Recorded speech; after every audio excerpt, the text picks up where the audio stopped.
셜록 홈즈, 붉은 머리 클럽의 비밀. 아까 이야기해줬지. 윌슨 씨, 우리 붉은 머리 클럽의 새 회원이 되신 것을 진심으로 축하합니다. 내일부터 당장 출근해 일을 시작하세요. 그게 정말입니까? 정말이고요 말고. 당신은 붉은 머리 클럽 회원이 되고도 남습니다. 그런데 어떤 일을 하는 것입니까? 일은 아주 간단한 것입니다. 백과사전의 내용을 다른 종이에 옮겨 적으면 됩니다. 저쪽의 책장 안에 백과사전 제1권이 있습니다. 일은 오전 10시부터 오후 2시까지입니다. 별로 힘들지 않을 거예요. 정말 10시부터 오후 2시까지만 일하면 되는 겁니까? 윌슨은 믿어지지 않는다는 듯 되물었습니다. 하루에 4시간을 일하고 한 달에 16파운드를 받는다는 것이 꿈만 같았던 것입니다. 그럼요. 더 일하실 필요는 없습니다. 10시부터 2시까지만 일하시면 됩니다. 덩컨 회장은 윌슨의 마음을 다 이해한다는 듯 부드럽게 웃었습니다. 이것으로 모든 것이 결정되었습니다, 윌슨 씨. 아무튼 당신은 엄청난 경쟁을 뚫고 회원이 되신 것입니다. 부디 열심히 해주세요. 축하드립니다. 덩컨 회장은 윌슨에게 악수를 청했습니다. 다음 날부터 윌슨은 붉은 머리 클럽의 사무실에 나가 일을 하기 시작했습니다. 윌슨이 하는 일은 정말 간단한 것이었습니다. 백과사전의 첫 페이지부터 다른 종이에 옮겨쓰기만 하면 되는 일이었던 것입니다. 덩컨 회장은 윌슨이 하는 일하는 모습을 바라보며 매우 안심이 된다는 듯 표정을 지었습니다. 윌슨 씨, 당신은 글씨도 잘 쓰고 속도도 아주 빠르군요. 그 뒤부터 윌슨은 날마다 오전 10시부터 오후 2시까지 붉은 머리 클럽의 사무실로 가서 백과사전을 베끼는 일을 했습니다. 윌슨은 매우 만족스러웠습니다. 전당포 일은 스폴딩이 맡아서 빈틈없이 잘해주었고 그는 부업으로 하루에 4시간 남짓 일하면 4파운드를 벌 수 있다는 것이 너무 즐거웠습니다. 그렇게 간단한 일을 하면서 팔출하는 시간이 흘렀습니다. 그런데 홈즈씨, 뜻밖의 일이 생기고야 말았습니다. 뜻밖의 일이라니요? 홈즈의 눈이 반짝 빛났습니다. 왓슨도 홈즈와 윌슨을 번갈아 보며 흥미로운 표정을 지었습니다. 윌슨은 두꺼운 입술에 침을 바른 다음 이야기를 계속 이어나갔습니다. 바로 오늘 아침의 일입니다. 오늘은 토요일이라 월급을 받는 날입니다. 저는 다른 날보다 더 힘찬 걸음으로 사무실을 찾아갔습니다. 그런데 어찌된 일인지 사무실이 잠겨 있는 게 아니겠습니까? 아무리 두드려 보아도 열리지 않았습니다. 속으로 오늘은 덩컨 씨가 좀 늦나 보다 라는 생각을 하고 기다리고 있는데 문 아래 이런 쪽지가 있더군요. 윌슨은 호주머니에서 엽서만한 크기의 종이를 꺼내 보여주었습니다. 붉은 머리 클럽은 6월 27일부로 해산하였습니다. 1년에 200파운드를 벌 수 있는 꿈이 눈앞에서 산산이 깨어져 버린 것입니다. 윌슨은 이마에 땀을 닦으며 말했습니다. 저는 어떻게든 회장의 행방을 알아내어 일을 계속할 수 있었으면 좋겠습니다. 홈즈 씨, 당신을 찾아온 이유도 그것 때문입니다. 일주일에 4파운드씩 돈을 벌 수 있는 일을 놓치고 싶지 않아요. 윌슨의 긴 이야기는 여기서 끝났습니다. 이상한 점원 스폴딩. 홈즈는 윌슨의 말을 듣고 난 후 파이프를 입에 물었습니다. 윌슨 씨, 저를 찾아온 것은 참으로 잘한 일입니다. 이 사건은 대단히 재미있군요. 수사를 시작하기 전에 몇 가지 묻고 싶은 게 있습니다. 스폴딩이라는 젊은이는 당신 가게에서 언제부터 일하기 시작했습니까? 윌슨은 머리를 긁적이며 생각에 잠겼습니다. 그러니까 제가 붉은 머리 클럽의 회원이 되기 한 달 전쯤일 것입니다. 신문에 점원을 모집한다는 광고를 냈는데 그때 찾아왔습니다. 찾아온 사람이 스폴딩 한 사람뿐이었나요? 아니요, 스폴딩 말고 12명쯤 더 있었어요. 그 사람들 중에서 스폴딩을 고른 특별한 이유라도 있습니까? 열심히 일할 것 같았어요. 더군다나 스폴딩은 다른 사람들이 요구하는 월급이 반만 줘도 좋다고 했습니다. 그는 무척 부지런한 젊은이에요. 윌슨의 말에 홈즈는 잠시 생각에 잠겼습니다. 그리고 무엇인가 생각난 듯 윌슨에게 물었습니다. 스폴딩은 어떻게 생겼나요? 몸집이 작은 편이에요. 얼굴에는 수염이 없고 여자처럼 예쁘게 생겼죠. 얼굴에 흉터 같은 것은 없나요? 이마에 불에 댄 흔적 같은 것이 있었어요. 그럴 줄 알았어. 홈즈는 고개를 끄덕이며 혼잣말을 했습니다. 그 사내의 귀에 혹시 귀고리를 한 흔적 같은 건 없었나요? 예, 있습니다. 어릴 때 집시가 뚫어졌다고 하더군요. 그런데 홈즈 씨는 어떻게 그걸 아시죠?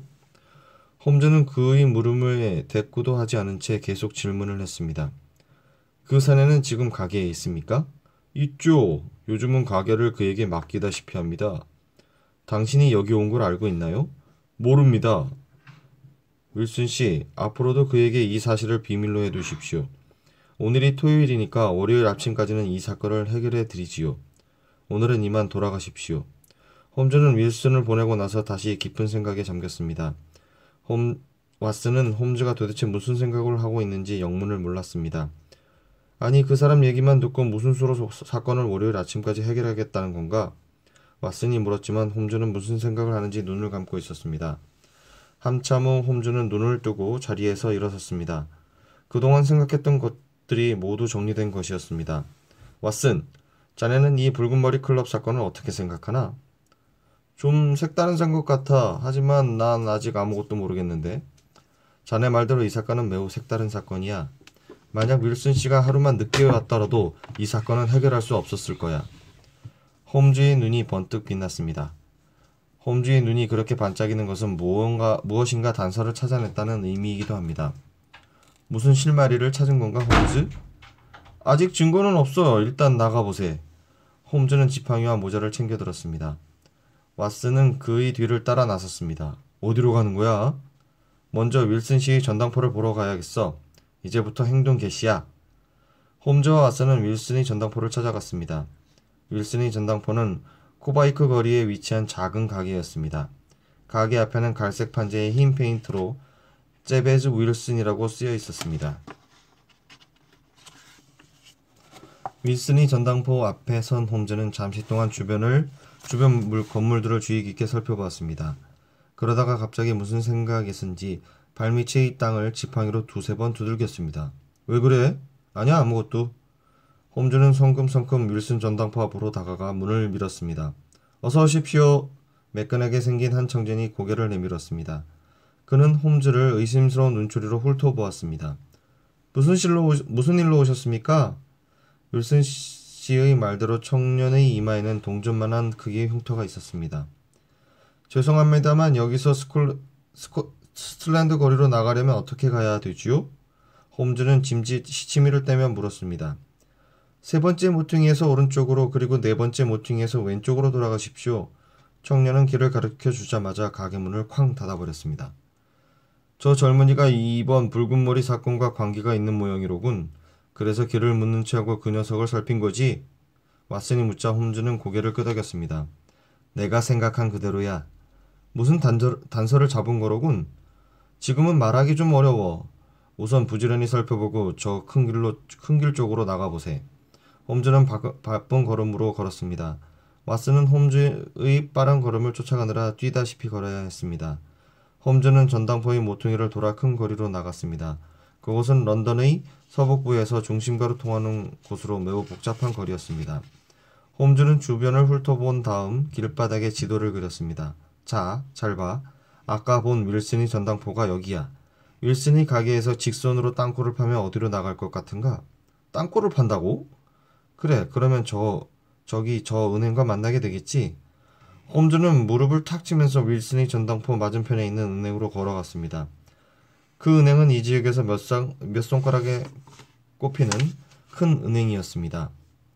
내가 생각한 대로야. 이제야 알겠어. 홈즈는 신난 듯한 목소리로 소리쳤습니다. 홈즈, 대체 뭐를 알았다는 건가? 지금은 이야기할 시간이 없어. 빨리 서둘러 싸울 준비를 해야겠어. 사건이 해결되면 자세히 이야기해 주겠네. 참, 자네는 먼저 집에 돌아가 있게. 홈즈는 외투깃을 세우며 말했습니다. 왓슨은 홈즈를 따라가고 싶었지만 그의 표정이 너무 진지했기 때문에 시키는 대로 할 수밖에 없었습니다. 왓슨은 먼저 집으로 돌아가라고 해서 미안해. 난 10시쯤 돌아가겠네. 그때까지만 좀 기다려주게. 자네는 집에 돌아가면 제일 먼저 곤충을 찾아 두게나. 곤충을? 이번 범인은 우리가 생각하는 것보다 위험한 녀석들일세. 곤충이 필요할지도 몰라. 홈즈는 그 말을 남기고 손을 흔들며 인파 속으로 사라졌습니다. 홈즈의 말투로 미루어 보면 저 스폴딩이란 전당포 점원에게 무슨 혐의가 있는 모양입니다. 그 사내는 무슨 일을 꾸미고 있는 것일까요? 또 홈즈는 도대체 왜 왓슨에게 오늘 밤 10시에 권총을 준비하고 있으라고 한 것일까요? 그날 밤 10시 무렵이었습니다. 낮에 약속했던 대로 홈즈가 돌아왔습니다. 홈즈는 두 사람의 손님과 함께 돌아왔는데 그중 한 사람은 왓슨도 잘 알고 있는 사람이었습니다. 왓슨, 인사하게 파리 경시청 피터 경감이시네. 반갑습니다, 경감님. 오랜만이에요, 왓슨 씨. 경감도 반가운 목소리로 인사를 했습니다. 이분은 자네가 모르는 분이겠군. 인사하게. 이분은 파리은행 지점장이신 웨더 씨야. 홈즈는 왓슨에게 다른 한 사람을 소개했습니다. 왓슨은 파리은행이란 소리를 듣고 깜짝 놀랐습니다. 파리은행이라면 낮에 그 번화한 거리에서 보았던 유명한 은행이었기 때문입니다. 파리은행과 윌슨이 전당포 사이에 무슨 관계가 있는 것일까? 왓슨이 생각에 잠겨 있을 때였습니다. 홈즈가 벽에 걸린 사냥용 채찍을 들어 올렸습니다. 그 채찍은 홈즈가 위험한 모험이 있을 때만 들고 가는 무기였습니다. 홈즈, 도대체 무슨 일이 벌어지고 있는 거야? 왓슨이 조금 큰 소리로 물었습니다. 그러자 피터 경감이 붉은 얼굴에 웃음을 띠며 상황을 설명했습니다. 왓슨 씨, 우리는 지금 존 클레이라는 악당을 쫓고 있습니다. 존 클레이는 유명한 위조 화폐 제조범인데다 살인 강도랍니다. 얼굴은 얌전한 청년 같지만 나쁜 일을 저지르는 데는 참으로 뛰어난 솜씨를 가지고 있죠. 자네에게 총을 준비하라고 한 것도 바로 그 존 클레이 때문이야. 홈즈가 피터 경감의 말을 거들었습니다. 자, 이러고 있을 시간이 없어. 얼른 사건이 일어날 현장으로 가십시다. 홈즈는 시계를 올려다보며 재촉했습니다. 위험한 금화 60만 프랑.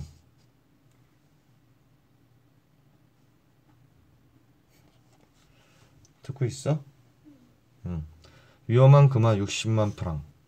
홈즈 일행을 태운 마차는 낮에 본 번화한 거리의 은행 앞에 멈추었습니다. 눈 감고 생각을 해봐.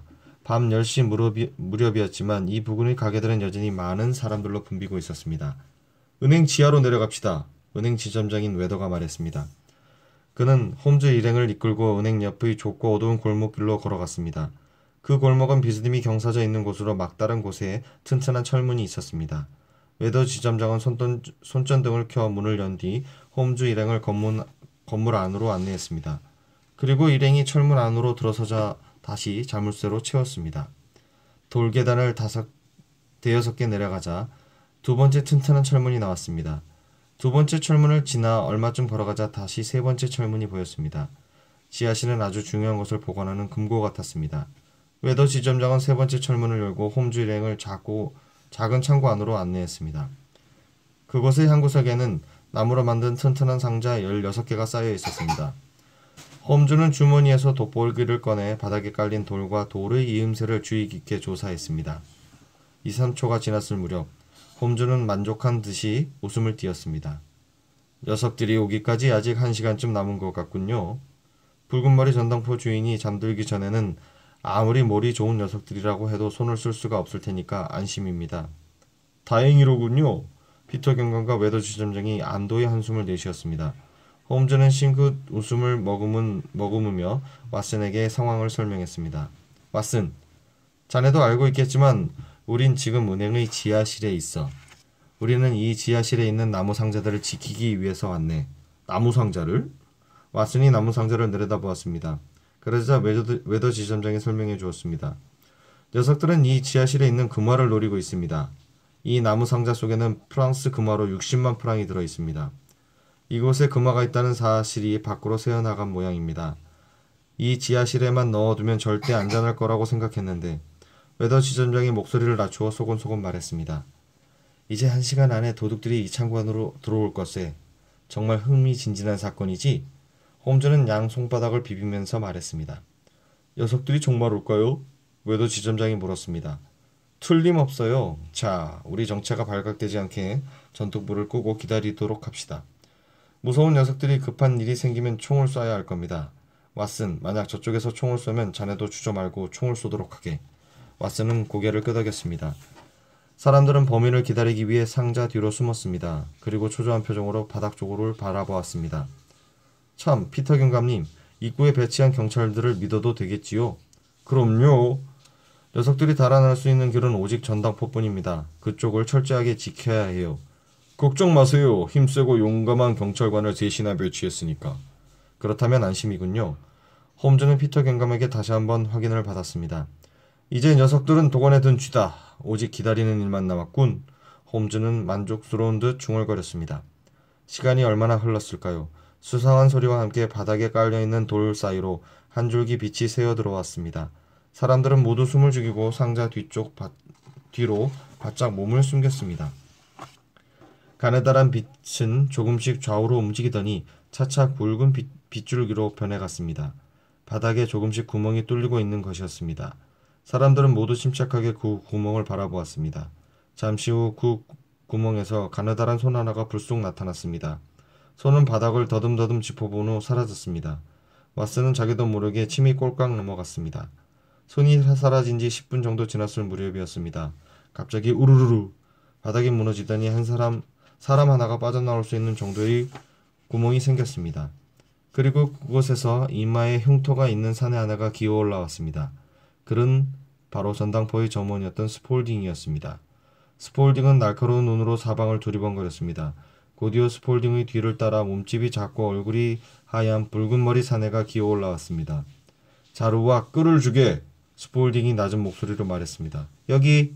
스폴딩은 자루와 끈을 받으면서 주변을 두리번거렸습니다. 그때였습니다.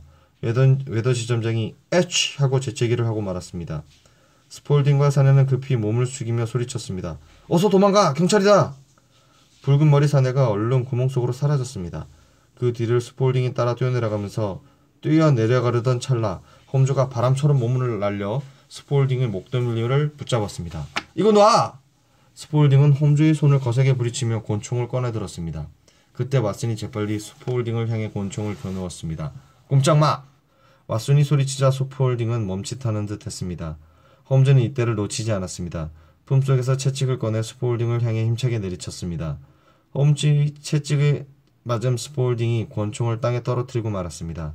그러자 페터 건경이 재빨리 달려들어 스폴딩의 팔을 붙잡아 꺾었습니다. 스폴딩, 아니 존 클레이라고 불러줘야겠군.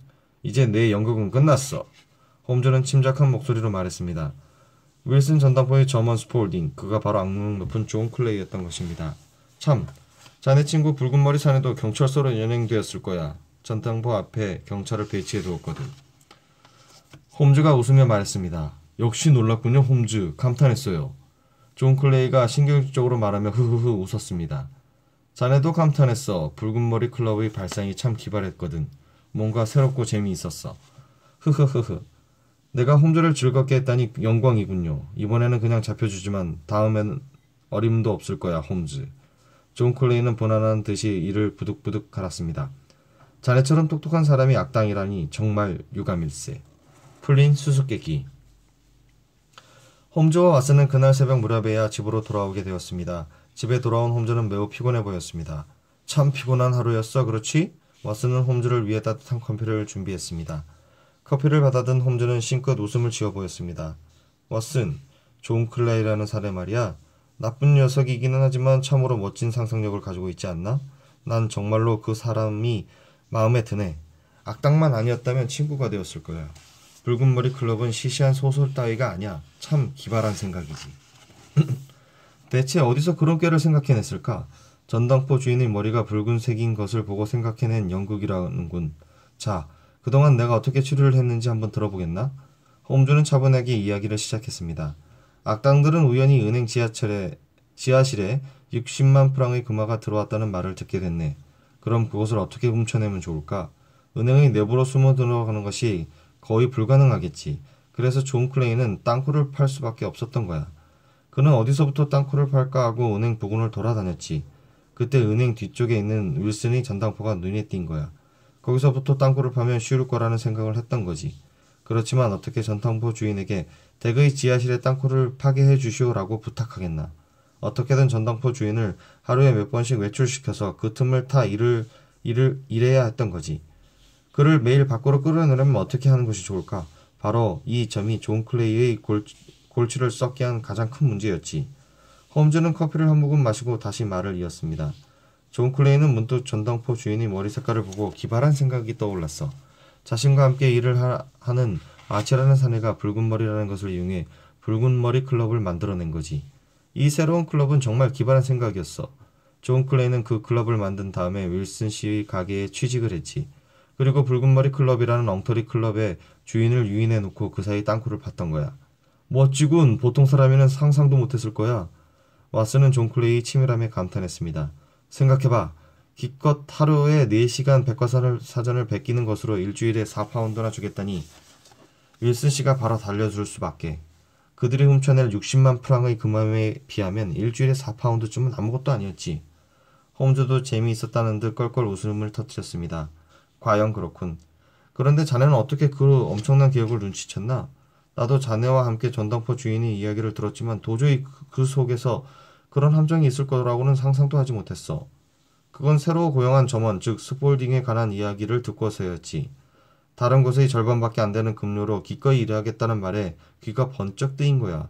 그래서 점원의 인상착의를 물어봤더니 수배 중인 존 클레이와 비슷하지 뭔가. 수배 중인 존 클레이가 전당포 점원으로 들어간 데는 무슨 목적이 있을 게 뻔하지 않나? 아무튼 자네는 정말 대단해. 왓슨은 스스럼스럽게 혼주의 추리력에 감탄했습니다. 그래서 어제 자네와 그 전당포로 가본 거야. 그때 자네는 내가 지팡이 끝으로 땅 위를 두들기는 것을 이상하게 생각했지. 나는 그 소리로 땅굴이 점포 안쪽으로 향하고 있는지 아닌지를 알아냈어. 붉은머리 클럽이 해산된 게 바로 어제 아침이야. 이것은 곧 땅굴 공사가 완성되었다는 것을 뜻하지. 이제 붉은머리 전당포 주인을 밖으로 끌어낼 필요가 없어졌으니 해산을 한 거야. 땅굴이 완성되면 한시라도 빨리 그 말을 훔쳐야지 않겠나? 우물쭈물하다가는 들킬 테니까. 참으로 훌륭한 추리력이야. 전당포 주인의 이야기 하나에서 거기까지 추리해내다니. 왓슨의 칭찬에 홈즈는 쑥스러운 듯 말했습니다. 아무튼 존 클레이의 기발한 발상 때문에 심심하지 않아서 좋았어. 사건을 이야기하고 난 홈즈는 몹시 피곤했는지 그만 잠이 들어버렸습니다. 왓슨은 홈즈에게 담요를 덮여주며 혼잣말을 했습니다. 푹 자두게. 재밌지? 재밌지? 아직도 안 자? 잠이 안 와?